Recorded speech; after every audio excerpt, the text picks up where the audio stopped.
আমার নাম শ্রাবণী। আমি গ্রামের মেয়ে। ছোট থেকে বড় হয়েছি গ্রামে। আমার বাবা, চাচা, ফুপুরা সব এক বাড়িতেই থাকতাম। আমাদের পরিবারটা ছিল যৌথ পরিবার। যাই হোক, প্রতিনিয়ত কাজের অনেক চাপ পড়ে যাচ্ছিল মায়ের উপর, যার কারণে সবাই মিলে ঠিক করলো এইবার চাচাকে বিয়ে করাবে। তখন আমার বয়স ছিল 12 বছর। আমরা সবাই অনেক মজা করছিলাম, কেননা চাচার বিয়েতে অনেক আনন্দ করতে পারবো। যাই হোক, চাচার জন্য মেয়ে দেখা শুরু হলো। 3টা মেয়ে দেখার পর একটা মেয়েকে চাচা পছন্দ করলো। তিনিই হবেন আমার চাচি আম্মা। আমরা সবাই অনেক বেশি খুশি ছিলাম। চাচি আসার পর চাচিকে নিয়ে কত মজা করব। আমার মা বলেছিল ওকে আমি কোনো চাপ দিব না, আমরা দুই বোনের মতো থাকবো। সবাই চাচি আম্মাকে নিয়ে অনেক আশায় ছিলাম, কিন্তু চাচি আম্মা আসার পর যে আমাদের জীবনটা এভাবে বদলে যাবে কখনোই ভাবতে পারিনি। চাচাকে বিয়ে করানো হলো। বিয়ের রাতে আমরা অনেক মজা করেছি, কিন্তু চাচি আম্মাকে দেখতাম কেমন যেন মুখটা ঘোমরা করে রেখেছে। আমার মা গিয়ে ভালো মন্দ জিজ্ঞেস করলে তিনি কোনো কথার উত্তর দিলেন না, বরঞ্চ আমার মাকে পাত্তাই দিলেন না, যার কারণে আমার মা একটু মন খারাপ করলেন। এরপর আমার ফুপু যখন চাচি আম্মার সাথে কথা বলছিল, ঠিক তখনও চাচি আম্মা ফুপুকেও পাত্তা দিলেন না। আর আমার ফুপু ছিলেন অনেক রাগী। তিনি সোজা এসে আমার মাকে বললেন, ভাবি,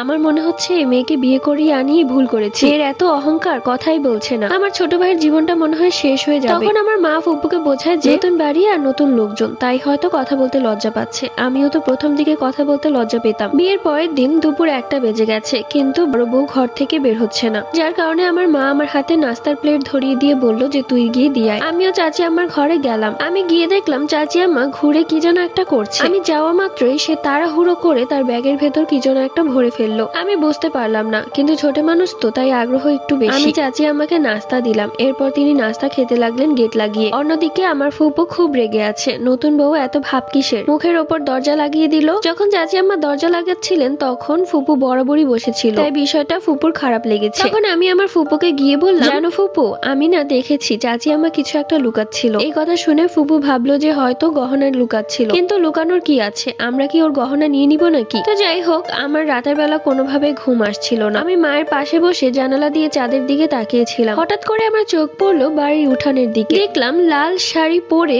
কেউ একজন মাথায় ঘোমটা দিয়ে সামনের দিকে যাচ্ছে। পেছন থেকে দেখতে কিছুটা চাচি আম্মার মতোই দেখাচ্ছিল। তো আমি সাথে সাথে মাকে বললাম, মা দেখো দেখো, ওটা কে? মাও দেখতে পেলো। এরপর সাথে সাথে মা আর আমি ঘর থেকে বেরিয়ে যাই এবং মা আন্দাজ করে যে এটা চাচি আম্মা ছাড়া আর কেউ না। এরপর আমরা লুকিয়ে লুকিয়ে তার পেছন পেছন যাই। আমাদের বাড়ির পেছনে ছিল একটা কবরস্থান। আমরা দেখলাম যে চাচি আম্মা সেই গোরস্থানে গেল এবং মাটিতে কিছু একটা পুঁতে তারপর চলে আসছে। চাচি আম্মাকে আসতে দেখে আমরা সাথে সাথে ঘরে চলে আসি। পরের দিন সকালবেলা চাচি আম্মা ফুপুকে বিষয়টা জানালো। এরপর ফুপু সহ সবাই মিলে চাচি আম্মাকে উঠানে ডাক দিল। চাচি আম্মা আসলেন। আমার মা জিজ্ঞেস করলো, গতকাল রাতে তুমি গোরস্থানে কেন গিয়েছিলে এবং সেখানে তুমি কি পুঁতে এসেছো? চাচি আম্মা হাসতে লাগলেন। আমার ফুপু বললেন, সত্যি করে বলো, আমাদের উপর কালো জাদু করছো না তো? পার্ট 2 লাগবে? কমেন্ট